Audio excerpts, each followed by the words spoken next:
Selamat malam, shalom semuanya. Haleluya. Semua bersuka cita hari ini, amin. Kita adalah orang-orang yang diberkati oleh Tuhan, amin. Puji Tuhan, mari kita bersama-sama beribadah kepada Dia. Kita tundukkan kepala, kita berdoa. Bapa di surga, kami datang mengucap syukur di hadapan-Mu Tuhan. Sungguh Engkau baik, teramat baik bagi kami Tuhan. Sampai hari ini Engkau memberikan kasih-Mu, penyertaan-Mu, anugerah-Mu yang melimpah bagi kami. Kami bersyukur atas semuanya itu.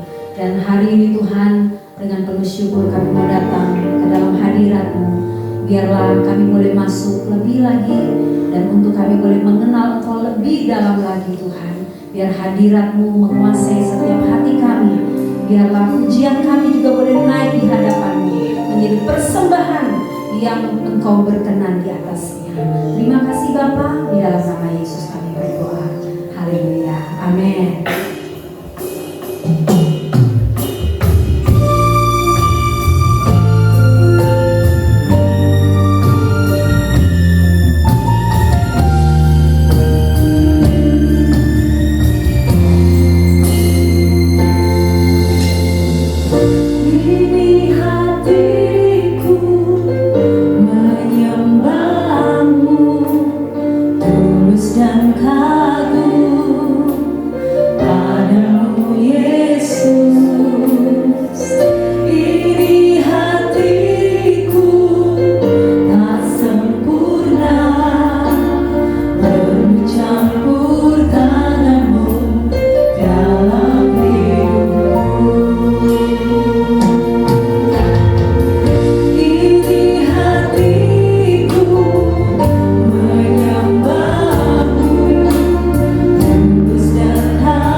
itu nggak pernah berhenti Bapak Ibu, terus aja datang.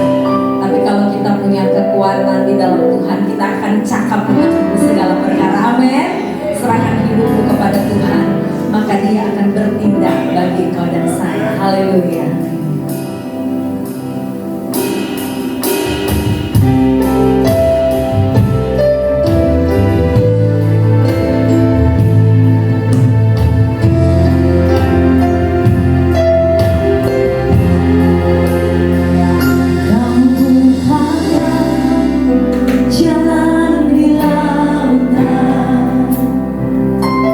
Mata air di padang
berbuah, akan memberi kepada kami kekuatan, dan akan menerangi hati kami, sehingga kami tahu Tuhan, kami harus mengambil jalan seperti apa.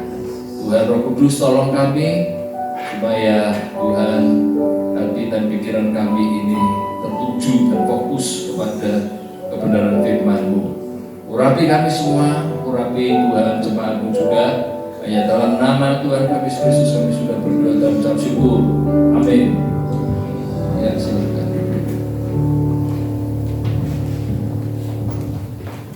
Hari ini kita akan belajar firman Tuhan yang sebenarnya itu ini gampang dimengerti tapi susah diterima, ya.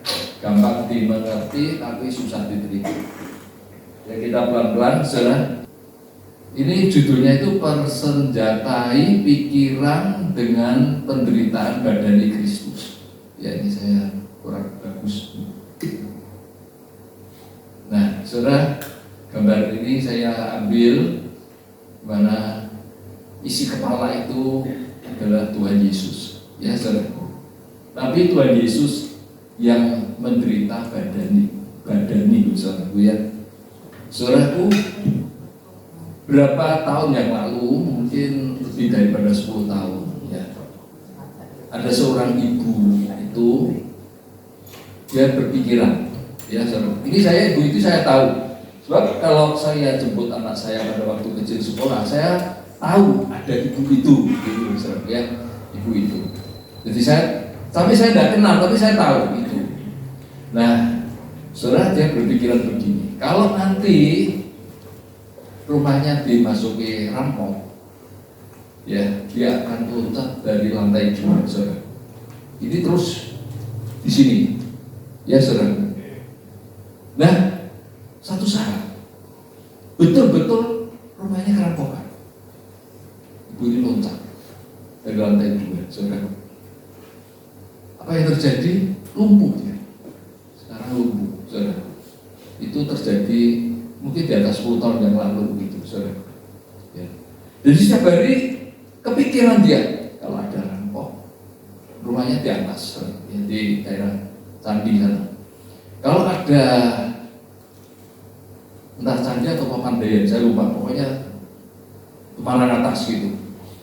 Selalu dia berpikiran begitu, kalau nanti ada rampok, saya loncat. Dan sungguh pas ada rampok dia loncat. Kalau dia loncat sebenarnya tidak apa-apa, serahkan aja tanya, dan dia loncat lantai 2, saudaraku, dia lumpuh, ya saudara. Nah, Kenapa dia mengambil keputusan itu, saudara? Karena sebelumnya dia mikir itu terus, dipikir terus. Ya saudara, coba saudara, itu teroris itu bawa bom di sini. Kok panik, saudara? Ya karena di sini sudah diisi, saudara. Nanti kamu kalau begini kamu naik surga dan sebagainya, saudara. Sehingga ini di dalam alam pikirannya dia itu selalu terbentuk bayang-bayang dan terbentuk satu keputusan. Karena apa? Dia anggap benar. Ya saudara, perhatikan, sesuatu yang kita anggap benar walaupun itu salah, itu susah dihapus. Saya itu kenal pendeta, saudara. Sudah saya dan teman itu ngomongin, bukan 1 kali 2 kali, saudara, berulang-ulang kali. Tapi selalu itu yang diperkatakan, itu yang selalu dia omongkan, saudara. Jadi pendeta sudah berkali-kali, apa yang kamu pikirkan itu gak benar, ya saudaraku. Tapi selalu dia ngomong begitu, karena dia mempercayai hal yang mana itu sebenarnya gak benar, saudara. Ya. Nah, jadi kalau kita mempersenjatai pikiran kita dengan pikiran mental, artinya gini, kita agak benar dan saya akan lakukan itu, pasti secara refleks saudara akan melakukan itu, pasti, saudara. Entah itu mau bunuh orang, entah itu melakukan firman Tuhan. Jadi semua itu tergantung dari Ya ini namanya mindset. Ya sudah, gimana mindset? Paham nggak? Ngerti ya? Dengan contoh ini. Nah, jadi apa yang kita anggap benar itu akan diteruskan kepada tindakan kita secara refleks. Nah ini sih bahaya, saudara. Ya. Nah, karena itu, saudaraku, kita harus juga mempersembahkan pikiran kita, tapi bukan yang negatif, bukan wah aku bunuh orang, aku masuk surga. Tidak boleh begitu, saudara. Kita harus persenjatai pikiran mental, ya. Dengan apa? Dengan penderitaan badani Kristus. Nah ini yang saya bilang mudah dimengerti, tapi susah diterima. Ya, saudara. Contohlah, kan sudah dikotbahkan itu Ayub. Ayub menderita, tapi akhirnya dia dapat berkat 2 kali lipat. Saya tanya di sini, siapa yang mau menjalani seperti Ayub?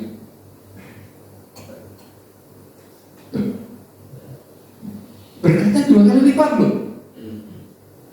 Apa yang mau? Padahal tahu loh, berkatnya 2 kali lipat. Ini susahnya orang Kristen. Sudah tahu kebenaran tapi tidak berani jalan. Padahal kalau dijalani sungguhan, saudaraku, Anda dapat 2 kali lipat sungguhan. Ya, nah, sebagian orang Kristen itu tidak bisa terima apa yang firman Tuhan berkatakan. Bisa, saudara.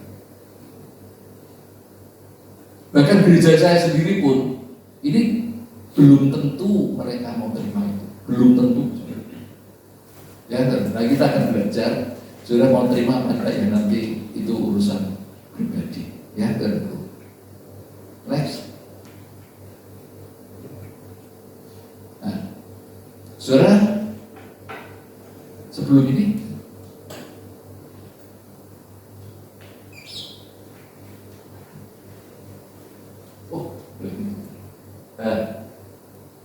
ada 1 Petrus 4 ayat 1, saudaraku.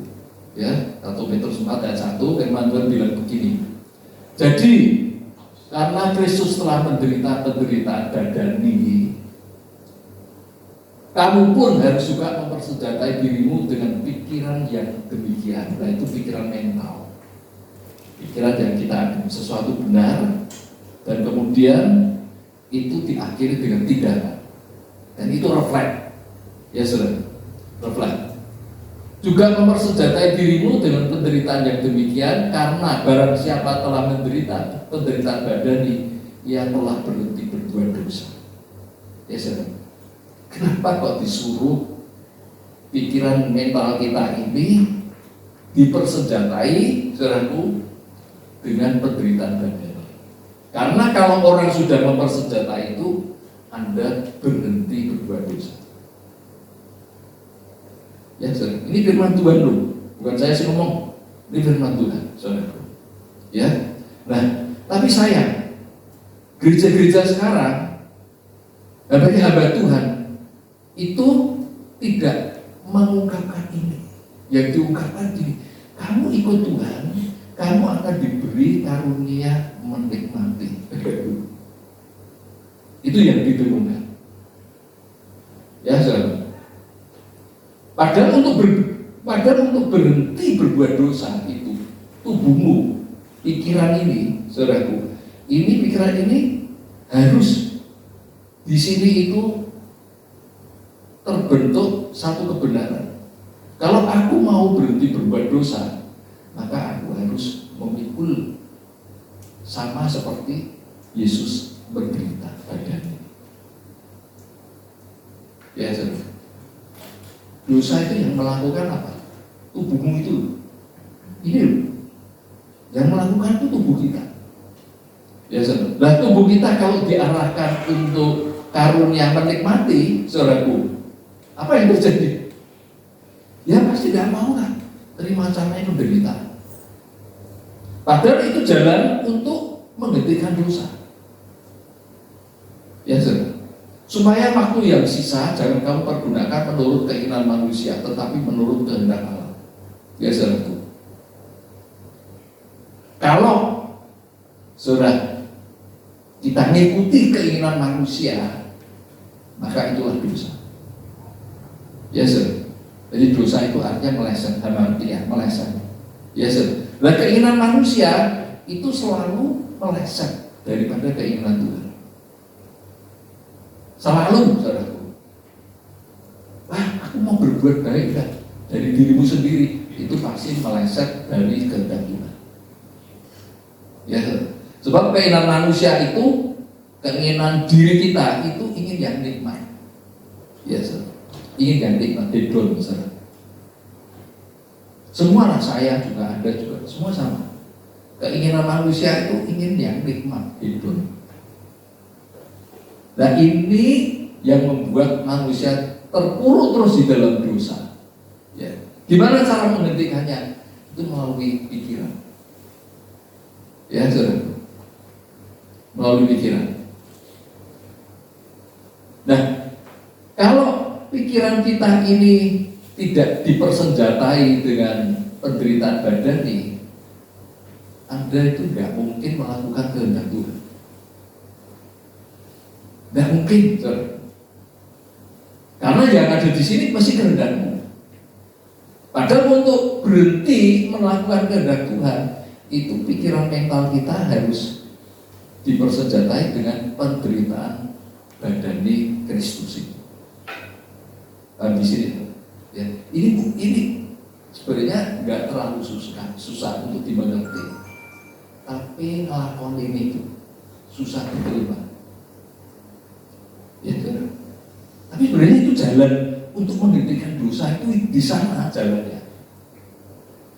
Nah, saudara, untuk supaya kita itu bisa punya pikiran mental, ya ini Tuhan Yesus itu bayar mahal, pakai darahnya, ya. 1 ayat 16.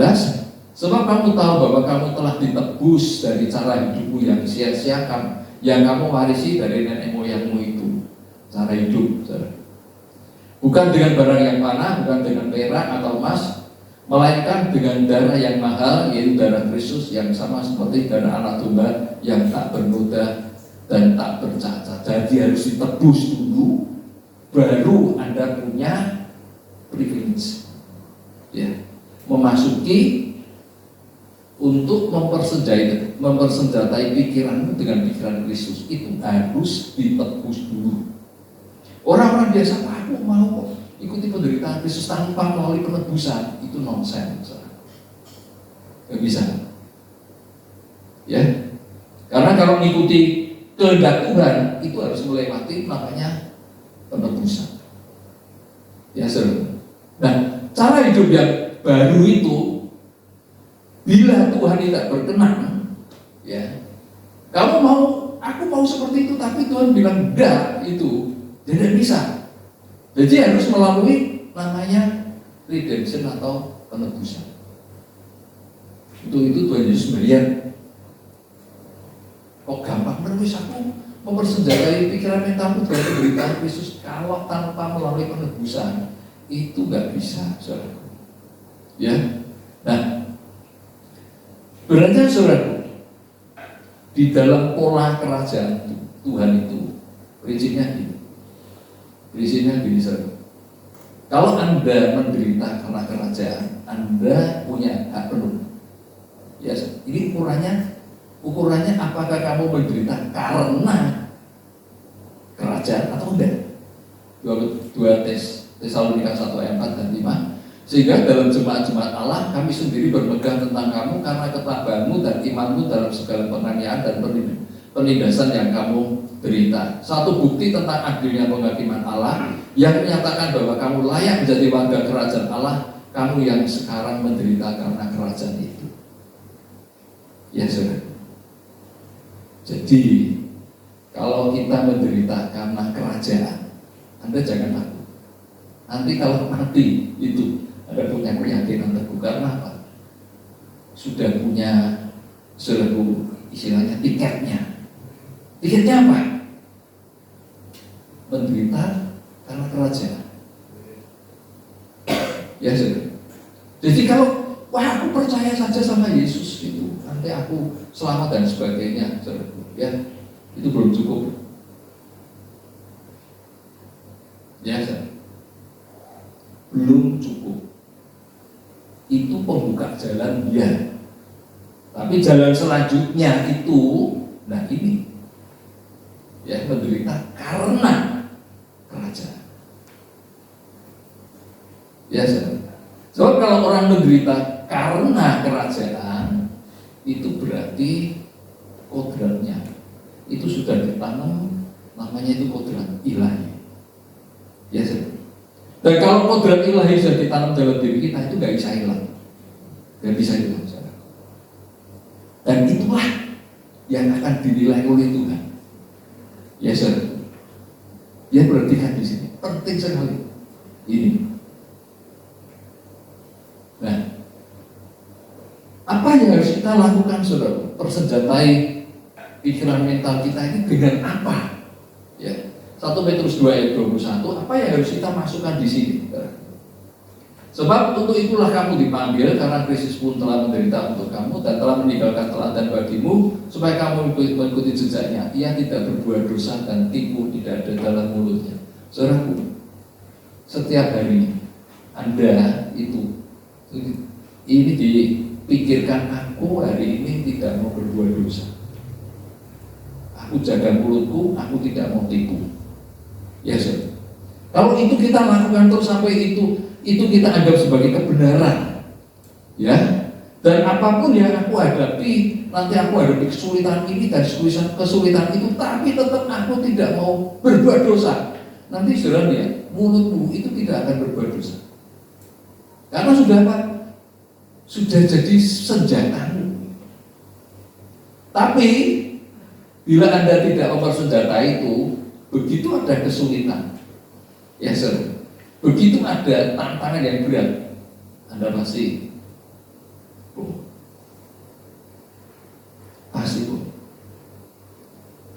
ya saudara. Satu saat saya ada surat wajib. Saya ngomong sama anak saya, udah Pak Rani, ya nggak usah ditutup-tutupi. Benar ya, bisa selesai. Ya, tapi kalau di dalam pikiran nih, kalau bisa aku tak ngumpet gini, ngumpet itu, waduh, saudara dikejar namanya ketakutan. Ngerti ya, saudara? Jadi senjata ini terus. Ketika ia dicaci maki, ia tidak membalas dan mencaci maki. Ketika ia menderita, ia tidak mengancam, tetapi ia menyerahkannya kepada Dia yang menghakimi dengan adil. Saudaraku, kalau kita terus, pokoknya kalau aku dipersalahkan, aku tidak akan membalas. Kalau itu terus ada di dalam pikiranmu, satu saat Anda dipersalahkan, walaupun Anda benar, Anda tidak mungkin akan membalas. Karena ini senjatanya sudah di sini. Tapi sebaliknya, kalau ini kurang ajar, kita balas, itu nanti otomatis itu akan keluar secara refleks, Anda membalas. Karena apa? Pikiranmu sudah didoktrin seperti itu.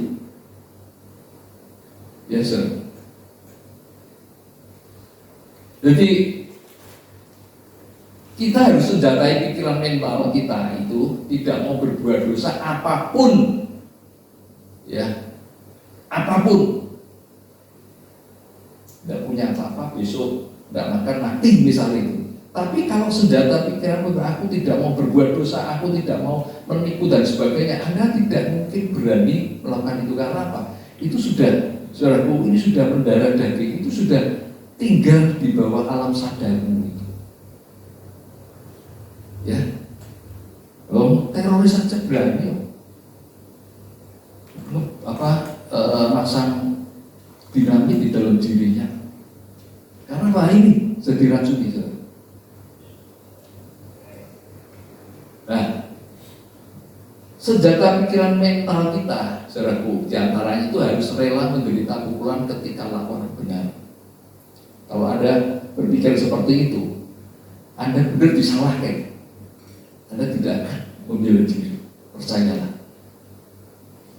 Ya, saudara. Ini bertahun-tahun saya mempersenjatai pikiran. Saya benar disalahkan. Saya tidak akan membela diri. Saya tidak akan klarifikasi. Saudara, ini sudah berkali-kali saya lakukan. Ya, saudara. 1 Petrus 2 ayat 24, Ia sendiri telah memikul dosa kita di dalam tubuhnya di kayu salib, supaya kita yang telah mati terhadap dosa hidup untuk kebenaran. Oleh bilur-bilurnya kamu telah sembuh. Saudaraku, kalau Anda benar, kemudian Anda dilukai, terluka, itu namanya bilur. Ya, bilur ini yang akan membuat orang yang tersesat itu bertobat. Bilur. Dari mana bilur itu? Karena Anda berbuat benar, tapi Anda difitnah, disalahkan. Ya, saudara. Jadi tubuh Yesus dia benar, tapi dipukuli, disiksa sampai bilur-bilur semuanya itu apa? Saudara, di antara untuk kita yang dulunya seperti domba yang sesat bisa balik. Ya, saudara. Dengan apa? Bukan sekedar dengan nasihat firman, tapi dengan bilur yang berdarah. Ya, saudara. Suatu saat saya dipanggil oleh gembala sidang. Ya, saya ditegur, saudara. Saya ditegur karena saya khotbah terlama. Ya, saudara. Ya, saya diam saja. Ya, saya salah. Dan terus saat ditegur lagi. Ini ada hal yang membuat seseorang itu jadi bingung gitu. Ya, saya salah. Karena sudah saya senjatai, walaupun benar disalahkan, tak terima.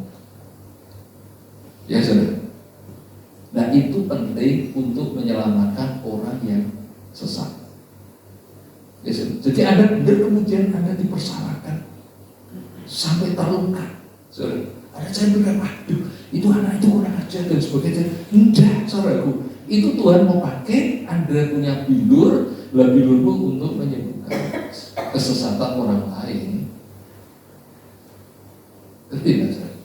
Ya. Yang menjaga tubuh siapa? Kamu, kita ini. Ya. Supaya tubuh kita apa? Dicambuk. Bukan cambuk dalam arti cambuk sungguhan, saudara. Dipersalahkan, dipisui, difitnah dan sebagainya. Itu sama dengan disambuk. Ya, saudara. Lah Anda berdarah-darah luka. Bukan, oh orang Kristen kamu harus ngalah, enggak, saudara. Tapi itu ada maksud rohaninya. Apa itu? Supaya orang lain itu yang sesat jadi bertobat. Paham enggak, saudara? Nanti, nah itu kalau pikiran mentalmu kamu tidak siapkan itu, begitu kamu benar dipersalahkan, kamu pasti marah. Tapi kalau kita ngerti, oh iya, ini berarti ada maksud Tuhan supaya orang yang sesat itu bisa bertobat. Mungkin itu keluargamu, ya saudara, mungkin itu famili, mungkin itu tetanggamu, nggak ngerti. Itu jalur, itu saudaraku, itu apa ya? Ini anak Tuhan memang tubuhmu itu disediakan, bukan tubuhmu itu untuk foya-foya, bukan untuk hedon, saudaraku. Tapi tubuhmu itu memang digunakan oleh Tuhan untuk menyelamatkan orang lain. Dengan cara apa? Dengan cara menerima penderitaan badan. Ini kan yang dipecut-pecut ini kan Yesus. Sekarang Yesus tidak disambut lagi dia di surga. Yang disambut siapa? Anda dan saya. Bukan lagi Yesus. Anda dan saya. Yang harus mengalami cambukan itu untuk menyelamatkan orang lain. Ya, saudara. Kemudian kita harus senjatai pikiran apa? Dengan tetap tunduk walau dirugikan. Ini semua orang Kristen itu begini itu susah terima, saudara. Ya, walaupun diperlakukan semena-mena. 1 Petrus 3:1, demikian juga kamu hai istri-istri tunduklah kepada suamimu Supaya jika ada di antara mereka yang tidak taat kepada firman, mereka juga tanpa perkataan dimenangkan oleh kelakuan istrinya, bukan oleh perkataan istrinya, tapi kelakuan. Ya, saudara. Bukan perkataan, kelakuan. 3 ayat 6, sama seperti Sarah taat kepada Abraham dan menamai dia tuanya, dan kamu adalah anak-anaknya jika kamu berbuat baik dan tidak takut akan ancaman. Kamu ngomong adikku di depannya Firaun. Ini Sarah itu menghadapi ancaman yang super dahsyat. Bukan Gali yang ancam. Ini raja Mesir, negara dunia. Yang mana terjadi? Iya, kalau saudara ibu-ibu yang begitu, yang dirumuskan bojo beda.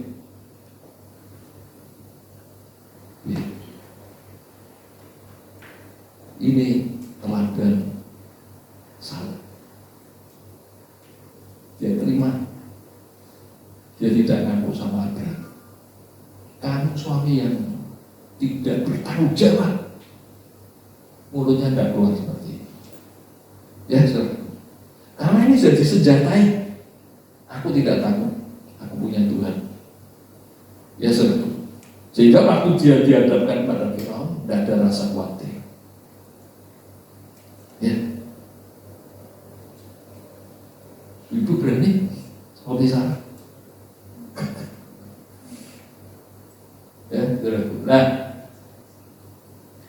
kita harus juga mempersenjatai pikiran kita, saudaraku. Itu dengan apa? Dengan lebih suka dirugikan.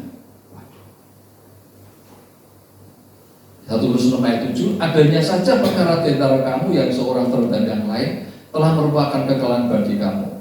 Mengapa kamu tidak lebih suka menderita ketidakadilan? Mengapa kamu tidak lebih suka dirugikan? Ini jujur aja, saudara. Ya, ini susah juga. Kita harus lebih suka dirugikan daripada merugikan. Contohnya siapa? Abraham dan Lot itu. Abraham itu yang bapak Lot. Abraham itu yang bapak Lot. Sehingga Lot itu jadi sugih kaya. Itu Abraham. Ya, nah ketika terjadi pertengkaran perselisihan itu, saudaraku, Abraham mengalah. Dan Lot, kamu milih dulu. Lot akhirnya milih. Yang dia pilih itu yang menurut dia itu tanah yang paling subur, yang paling produktif menurut Lot. Ya, saudara. Dan Abraham kalah.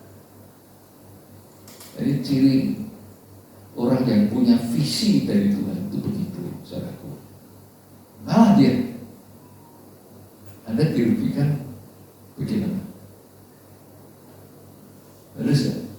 Bagus. Apalagi dalam dunia bisnis, saudaraku. Waduh, paling anti dirugikan, paling anti, saudaraku. Tapi firman Tuhan bilang lebih suka kamu dirugikan. Ya, saudaraku. Ini hanya orang-orang yang saudara mempersenjatai pikiran dengan pikiran Kristus, penderitaan badan Kristus itu yang berani melakukannya. Kalau dia tidak mempersenjatai itu, nggak berani.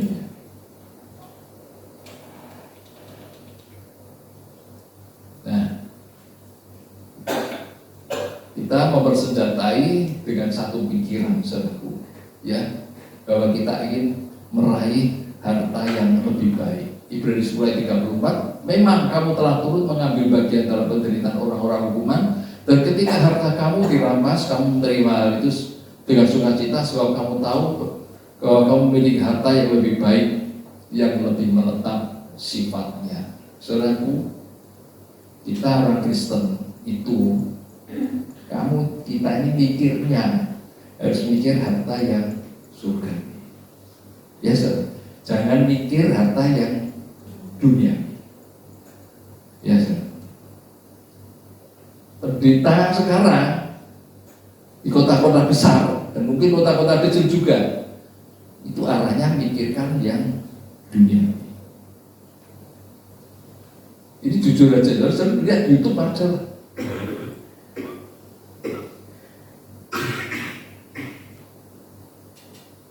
Mikirkan yang fana. Nah kalau mikirkan yang fana, ambil saudara, imanmu masih kandas zaman sekarang ini. Ya, dan yang terakhir, kita harus mempersenjatai pikiran kita dengan tidak mempedulikan nyawa. Orang Kristen itu Kisah Rasul 20-24, tetapi aku tidak menghiraukan nyawaku sedikit pun, asal saja aku dapat mencapai garis akhir dan menyelesaikan pelayanan yang ditugaskan oleh Tuhan Yesus kepadaku untuk memberi kesaksian tentang Injil kasih karunia. Saudara, ini banyak orang Kristen salah paham. Orang Kristen salah pahamnya gini, oh enggak apa-apa, kamu ini korban tenaga, korban uang. Pikirannya cukup. Ya saudara, yang diminta Tuhan itu bukan tenaga, bukan uang, nyawamu. Jelas ya. Yang diminta Tuhan itu jiwa kita, bukan tenaga, bukan pikiran. Apakah berarti korban tenaga pikiran tidak baik? Oh ya baik. Tapi lebih daripada itu, jauh lebih itu, sebenarnya Tuhan minta itu jiwa. Ya saudara. Nah Paulus tahu, karena itu dia berkata, aku rawusan di jiwaku rawusan. Yang penting aku bisa menyelesaikan agenda Tuhan, pekerjaan Tuhan sampai akhir. Itu Paulus. Ya. Nah kita harus mempersenjatai begitu. Jadi kalau jiwamu sudah kamu korbankan, kamu itu korban tenaga, waktu, itu tidak ijir. Ya saudara, nggak iman-iman lagi. Karena apa?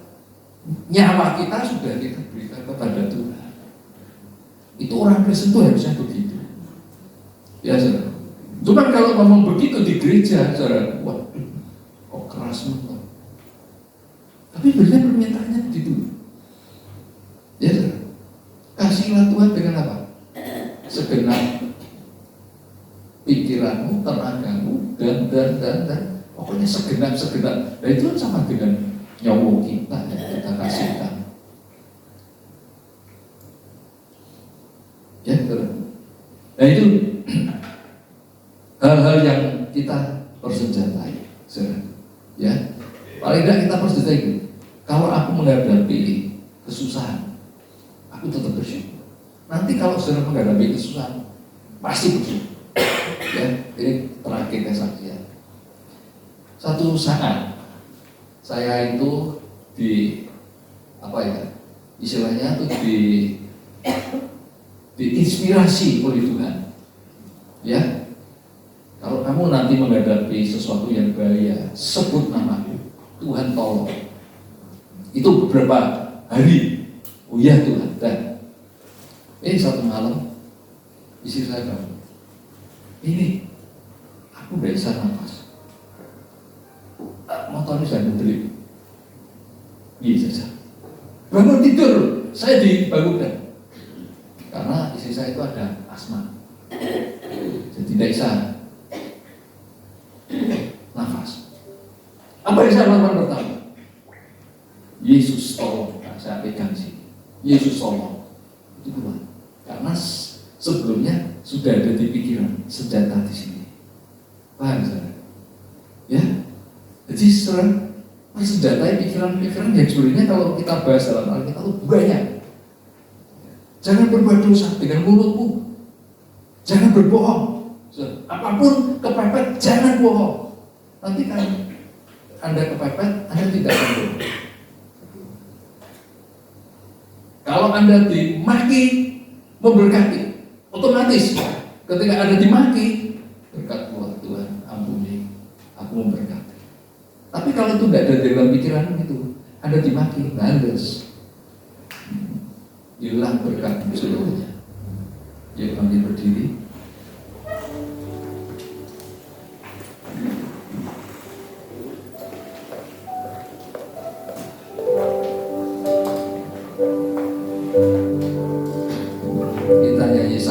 salibnya, biar itu terus ya saudaraku ya.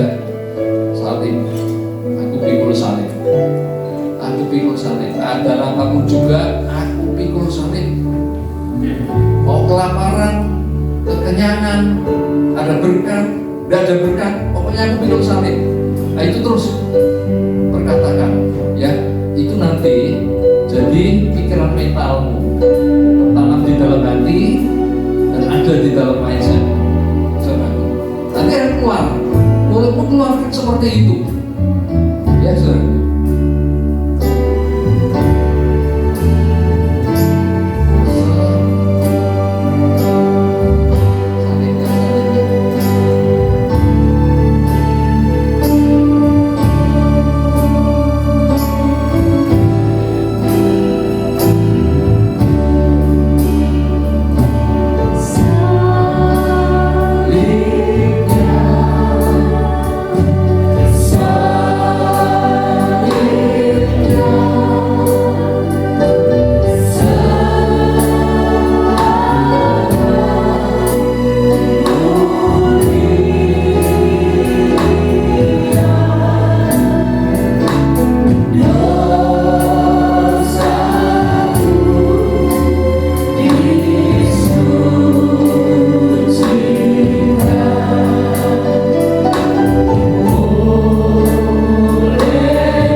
kasih Tuhan. Terima kasih. Malam hari ini kami datang kepadamu Tuhan. Tolong kami, beri kami anugerah di saat kami menghadapi hal-hal yang tidak baik. Ya Roh Kudus, memberi kami penghiburan. Roh Kudus memberi kami kekuatan. Secara manusia kami tidak sanggup, tapi kami percaya Roh penolong itu Engkau berikan kepada kami. Kami mampu melewati segala badai. Kami mampu melewati segala masalah, rintangan yang kami hadapi hari-hari ini. Oleh sebab itu, malam hari ini Tuhan, kami mau membuat sebuah komitmen yang baru. Kami mau mempersenjatai pikiran kami dengan firman-Mu, karena kami tahu firman-Mu jawaban atas segala sesuatu yang kami hadapi. Terima kasih Tuhan, terima kasih Roh Kudus buat firman-Mu. Tuhan urapi kami semua, berkati kami semua. Biarlah saat kami pulang dari tempat ini, firman-Mu terus menjaga langkah kami, menjaga mulut kami, menjaga pikiran kami, sehingga segala sesuatu yang kami lewati ada Roh Tuhan yang membentengi kami, sehingga kami menang karena Roh Tuhan yang memberi kemenangan kepada kami. Terima kasih berkati hamba-Mu yang sudah melayani kami, baik Pak Irwan yang sudah menyampaikan firman-Mu, teman-teman semua tim Praise and Worship yang sudah melayani kami dengan luar biasa. Tuhan tambah-tambahkan urapan Tuhan dalam mereka, pelayanan mereka, keluarga mereka, rumah tangga mereka, segala sesuatu yang hari-hari ini mereka gumuli. Kami tahu Tuhan buka langit untuk memberkati mereka. Berkati umat-Mu yang sudah setia datang mendengarkan suara-Mu, setia untuk beribadah kepada-Mu. Tuhan berkati mereka. Setiap waktu, setiap apa yang mereka beri, kami tahu Tuhan memperhitungkan semuanya. Berkati setiap persembahan yang diberikan juga, Tuhan balas melibatkan kami. Kami serahkan Tuhan ibadah kami selanjutnya untuk minggu-minggu yang akan datang. Tuhan tolong berkati, urapi semua yang melayani, biar ada revival terjadi di tempat ini, ada kebangunan rohani terjadi. Kami rindu itu Tuhan menyatakan atas kami, sehingga nama Tuhan dipuji dan dimuliakan. Terima kasih. Sebentar kami akan berpisah, kami akan pulang ke rumah kami masing-masing. Kami rindu Tuhan, Kau ulurkan tangan-Mu untuk memberkati kami. Mari Bapak Ibu semua tadahkan tangan-Mu kepada Tuhan. Ulanglah dengan membawa berkat dari Allah Bapa, cinta kasih daripada Tuhan kita Yesus Kristus, dan persekutuan dengan Roh Kudus. Tuhan memberkati engkau dan melindungi engkau. Tuhan menyinari engkau dengan wajah-Nya dan memberi engkau kasih karunia. Dan Tuhan menghadapkan wajah-Nya kepadamu dan memberi engkau damai sejahtera. Mulai malam hari ini sampai Maranatha Tuhan Yesus datang kembali. Dan kita semua yang sudah diberkati Tuhan, sama-sama kita katakan Tuhan silakan duduk kembali Bapak Ibu Saudara. Sebelum kita pulang, untuk pengumuman kita akan lihat bersama-sama. Menara doa dilaksanakan setiap hari Kamis di tempat ini pukul 11 siang. Mari Bapak Ibu bisa bergabung dalam menara doa. Selanjutnya, untuk pengumuman di tempat ini setiap hari Minggu juga diadakan ibadah pada pukul 9 pagi dan pukul 5 sore bersama dengan GBT KO Tirtoyoso. Jadi Bapak Ibu bisa hadir yang ingin mengikuti ibadah di tempat ini pukul 9 dan pukul 5 sore di hari Minggu. Kamis tanggal 30 Oktober di tempat ini akan dilayani oleh Pastor Debbie Santoso dari Klaten. Jadi Bapak Ibu bisa mencatat tanggalnya, bukan Kamis minggu depan, tapi Kamis tanggal 30 ya, 30 Oktober. Bisa mengajak teman-teman untuk juga beribadah bersama-sama menerima berkat Tuhan di tempat ini. Yang terakhir pasti minggu depan ya, ibadah seperti biasa ya di tempat ini hari Kamis pukul 6:30 malam. Tuhan Yesus memberkati. Selamat pulang.